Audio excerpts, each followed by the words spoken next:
विद्यार्थियों, good morning.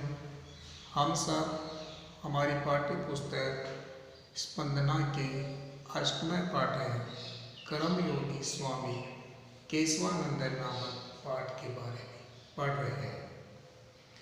यह पाठ राजस्थान के रत्नों से युक्त पृथ्वी, धीर, वीर, लोक देवता, भक्तों, योगियों, तपस्विनियों, सतियों और संतों की खान है। वे कौन से रत्न है, ये जिज्ञासा यदि कोई करता है तो उनकी इतनी अधिक संख्या है कि सभी का नाम लेना भी सरल नहीं है। इस भूमि पर कुछ समय पूर्व उत्पन्न एक मनुष्य रत्न स्वामी केशवानंद का प्रेरक जीवन व्रत यहाँ प्रस्तुत किया गया है। तो हम सब कर्मयोगी स्वामी केशवानंद के बारे में पढ़ रहे हैं। कल हमने इसका पहला गद्यांश पढ़ा था, जिसके अंदर हमें स्वामी केशवानंद के जन्म, माता पिता आदि के बारे में हमें पता चला। तो एक बार जो कल हमने पढ़ा, एक बार पुनः इसको पढ़ते हैं, उसके बाद में आज दूसरा गद्यांश पढ़ेंगे। तो देखिए, स्वामी केशवानंद से जन्म पौष मासे 1940 ईस्वी विक्रम संवते ईस्वी 1883 राजस्थान से सीकर जनपदे मगलुणा ग्रामे अभवत्। स्वामी केशवानंद का जन्म पौष माह में विक्रम संवत 1940 में सन 1883 ईस्वी में राजस्थान के सीकर जिले के मगलुणा गांव में हुआ था। अस्य पितुर नाम ठाकुर श्री ढाका इति मातु च नाम सारा इति आसीत्। पिता का नाम ठाकुर श्री ढाका यानी केशवानंद के पिता का नाम ठाकुर श्री ढाका और माता का नाम सारा था। बाल्ये केशवानंद से नाम वीरमा इति आसीत्। बाल्यकाल में या बचपन में केशवानंद का नाम वीरमा था। यदा ऐसे बाले 7 वर्ष कल्पे आसे तदे पुष्ट्रम एकम आश्रिते रतनगढ़स्थले जीवन यापनम कुर्वन्नस् पिता त्र्यंगतः। जब यह बालक लगभग 7 वर्ष का था, तभी एक ऊंट पर बैठकर रतनगढ़ नामक स्थान पर जीवन यापन करते हुए इसके पिता का स्वर्गवास हो गया। प्रिय प्राणात् प्राज्ञे विपन्ताया श्रेष्ठ गृहेषु गोधम आदि पेषणम पात्रमार्जनम इत्यादि भी कार्ये यथा कश्चित् कार्यापनं कुर्वन्ति। अस्य बालकस्य वृद्धा माता इदानीं विधवा कारणात् इतोऽपि विपदारुद्धम् अभवत्। पिता की मृत्यु होने के पहले से ही दरिद्रता के कारण सेठों के घरों में गेहूँ, जौ आदि को पीसकर बर्तन मांजना आदि कार्यों से जैसे तैसे समय व्यतीत करती हुई इस बालक की बेचारी माता अब विधवा होने के कारण और भी अधिक विपत्तिग्रस्त हो गई। उचित ही कहा गया है, छिद्रेषु अनर्था बहुलीन भवन्ति। परेशानियों में समस्याएं बढ़ जाती। यह हमने कल पढ़ा था। स्वामी केशवानंद का जन्म पौष माह में विक्रम संवत 1940 में और ईस्वी 1883 में राजस्थान के सीकर जिले की मगलुणा गांव में इनका जन्म हुआ। कि पिता का नाम ठाकुर श्री ढाका और माता का नाम सारा था। बचपन से ही केशवानंद का नाम वीरमा था और बाल्यकाल में केशवानंद को वीरमा के नाम से जाना जाता था। जब वीरमा या केशवानंद लगभग 7 वर्ष का था, तभी एक ऊंट पर बैठकर रतनगढ़ नामक स्थान पर जीवन यापन करते हुए इसके पिता का स्वर्गवास हो गया। अर्थात 7 वर्ष की आयु में ही केशवानंद के पिता का देहांत हो गया। पिता की मृत्यु होने के पहले से ही गरीबी के कारण सेठों के घरों में गेहूँ, जौ आदि बेचना, बर्तनों को मांजना आदि कार्य करके जैसे कैसे में भी अपना समय व्यतीत करते थे। बालक की जो माता थी सारा, वो बेचारी विधवा होने के कारण और भी अधिक समस्याओं से ग्रस्त हो गई। इसलिए कहा जाता है कि परेशानियों में समस्याएं और अधिक बढ़ जाती हैं। यह हमने पढ़ा था। आज जो पढ़ेंगे वो यह है, इदानीं मातु सहयोगाय वीरमा बाल्यकालेन गोचारण कार्यम आरब्धम। तदानीं अंततः दीनहीन ग्रामीण कृषक वर्ग श्रमिक वर्ग च सामन्तानां राज्ञां विदेशिकानां च शासकानां त्रिविधे दास्ता पिंजरे आबद्ध आसीत्। रौरव नरकप्रायैः तेषां जीवनम् आसीत्। अयं पुनः गडस्य उपरि इट्कः संवर्तः यत् भयंकरो दुर्भिक्षकालः समापनः। छप्पनिया आकार इति विख्यात 1956 में तस्मिन् दारुणे दुर्भिक्ष प्राणधारणं दुर्भरम् आसीत्। चतुर्दिक्षु जलं न एव अन्नं न एव तृणं न एव आसीत्।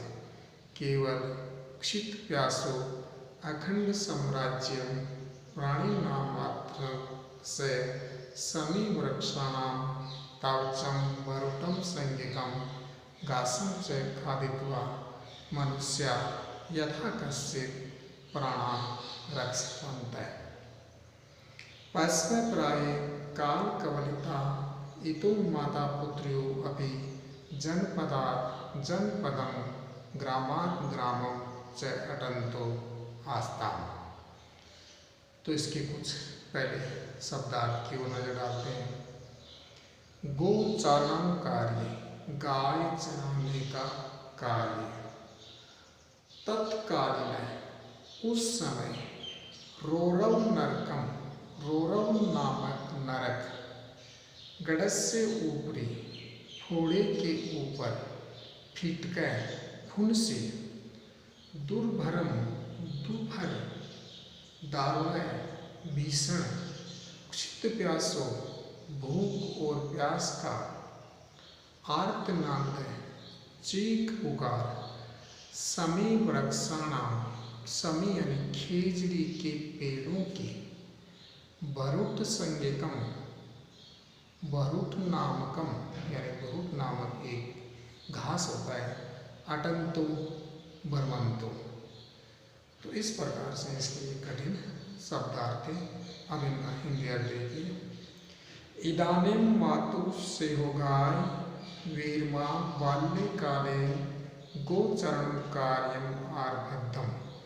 इस प्रकार या इस समय वीरमा बालक ने गाय चराने का काम प्रारंभ किया।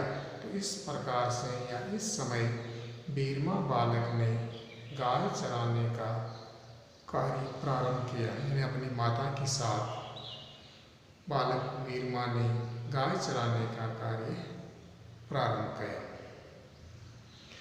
तदंततः दीनहीन ग्रामीण कृषक वर्ग श्रमिक वर्ग च सामन्तानां राज्ञां नवाब संज्ञकानां वा विदेशिकानां च शासकानां त्रिविधे दास्ता पिंजरे आबद्ध आसीत्। उस समय के दीनहीन ग्रामीण किसान लोग और श्रमिक वर्ग यानी मजदूर वर्ग, सामंत राजाओं और विदेशी शासकों के 3 प्रकार की गुलामी रूपी पिंजरे में बंद हुए थे। रौरव नरक प्राय ही तेषां जीवनम आसीत्। रौरव नामक नरक के समान ही उनका प्रायः जीवन था। अयं पुनः कड़स्य उपरि फिटकः समवर्तय यत् भयंकरो दुर्भिक्ष कालः समापनः। फिर से ही यह फोड़े के ऊपर फुंसी जैसा हो गया। फिर भी यह फोड़े के ऊपर फुंसी जैसा हो गया कि भयंकर अकाल आ गया था। छप्पनिया अकाल इति कुख्यातः विक्रम संवत् 1956 तमस्य तस्मिन् दारुणे दुर्भिक्षे प्राणदानम् अपि दुर्लभम् आसीत्। छप्पनिया अकाल के नाम से कुख्यात विक्रम संवत् 1956 के उस भीषण अकाल में प्राण धारण करना भी कठिन था। चतुर्दिक्षु जलम न एव अनम न एव तृणम न एव। चारों दिशाओं में न तो पानी था, न ही अन्न था और न ही घास या चारा था। केवलम क्षितिप्यासो अखंड साम्राज्ये प्राणिनां तदां च समीवृक्षाणां तवचं ब्रोटं संगिकं घासं च खादित्वा मनुष्य यथा कश्चित् प्राणं रक्षितवन्तः। केवल भूख और प्यास का अखंड साम्राज्य तथा प्राणियों की चीख पुकार थी। खेजड़ी के पेड़ों की छाल और भरूट नामक घास को खाकर मनुष्य जैसे तैसे प्राणों की रक्षा कर रहे थे। पशु प्रायः काल कवलिता और प्रायः पशु तो मृत्यु के ग्रास बन चुके थे, यानी समय से पहले ही मृत्यु को प्राप्त कर चुके थे। एतो माता पुत्र्यो अपि जनपदं ग्रामं च अटन्तो आस्ताम्। ये माता पुत्र भी नगर नगर और गांव गांव में भटक रहे थे। तो माता और पुत्र दोनों नगर नगर और गांव गांव में भटक रहे थे। तो ये हमारा दूसरा है, एक बार फिर से सुनिए केवल हिंदी अर्थ। इस समय बीरमा बालक ने गाय चराने का काम प्रारंभ किया, यानी अपनी माता के सहयोग से वो बीरमा नामक बालक गाय चराने का काम प्रारंभ किया। उस समय के दीनहीन ग्रामीण किसान लोग और श्रमिक वर्ग यानी मजदूर वर्ग सामंतों, राजाओं और विदेशी शासकों के 3 प्रकार की गुलामी रूपी पिंजरे में बंधे हुए थे। यानी उस समय के दीनहीन ग्रामीण किसान लोग, मजदूर वर्ग, सामंतों, राजाओं और विदेशी शासकों, सामंतों, राजाओं और विदेशी शासकों के 3 प्रकार के गुलामी रूपी पिंजरे में बंद हुए थे। रौरव नामक नरक के समान ही उनका प्रायः जीवन था और रौरव नामक नरक के समान ही उनका प्रायः जीवन था। फिर से यह फोड़े के ऊपर फुंसी जैसा हो गया। इतना ही नहीं, इसी समय में उनके साथ में और भी अधिक भयानक स्थिति हुई। कहा जाता है फोड़े के ऊपर फुंसी का होना अर्थात समस्या पर और समस्या का आ जाना। तो फिर से यह फोड़े के ऊपर फुंसी जैसा हो गया था कि भयंकर आकार आ गया और भयंकर अकाल पड़ गया, जिसे छप्पनिया अकाल के नाम से जाना जाता है। और उसी समय छप्पनिया अकाल पड़ गया था। तो छप्पनिया अकाल नाम से कुख्यात विक्रम संवत 1956 के उस भीषण अकाल में प्राण धारण करना भी दूभर था। और ऐसा कहा जाता है कि छप्पनिया अकाल इतना भयानक था जो सन 1956 में था, जिसमें मनुष्य को अपना प्राणों को धारण करना भी, यानी प्राणों को जीवित रखना भी कठिन माना जाता था। इतना भयानक अकाल की चपेट में आ गया। चारों दिशाओं में न तो पानी था, यानी ऐसा माना जाता है कि चारों दिशाओं में पानी सूख गया, न ही अन्न था और न खाने के लिए अनाज था, और न ही घास और पशुओं के लिए न ही घास या चारा था। केवल भूख और प्यास का अखंड साम्राज्य तथा प्राणियों की चीख पुकार थी। तो केवल भूख और प्यास का अखंड साम्राज्य का लोग भूखे और प्यास से व्याकुल चारों तरफ प्राणियों की चीखने की और चिल्लाने की आवाजें सुनाई देती थी। खेजड़ी के पेड़ों की छाल और भरूट नामक घास को खाकर मनुष्य जैसे तैसे प्राणों की रक्षा कर रहे थे। तो खेजड़ी के जो पेड़ होते हैं उनकी छाल को, और भरूट नामक एक घास होता है जिसमें एक अनाज का सा दाना होता है, उसको निकाल कर और उसको खाकर ही मनुष्य जैसे तैसे प्राणों की रक्षा कर रहे थे। खेजड़ी के पेड़ों की छाल और भरूट नामक घास को खाकर मनुष्य जैसे तैसे प्राणों की रक्षा कर रहे थे। प्रायः पशु तो मृत्यु के ग्रास बन चुके थे, और जो पशु थे, जो जानवर थे, सब समय से पहले ही मृत्यु को प्राप्त हो चुके थे। यह ऐसी स्थिति में केशवानंद और उनकी माता सारा, माता पुत्र भी नगर नगर, एक नगर से दूसरे नगर और गांव-गांव भटक रहे थे। एक गांव से दूसरे गांव में भटक रहे थे। तो ये हिंदी था। तो उस समय बीरमा बालक ने गाय चराने का काम प्रारंभ किया। उस समय के दीनहीन ग्रामीण किसान लोग और श्रमिक वर्ग यानी मजदूर वर्ग सामंतों, राजाओं और विदेशी शासकों के 3 प्रकार की गुलामी रूपी पिंजरे में बंद हुए थे। रौरव नामक नरक के समान ही उनका प्रायः जीवन था। फिर से यह घोड़े के ऊपर फुंसी जैसा हो गया था कि भयंकर अकाल आ गया था।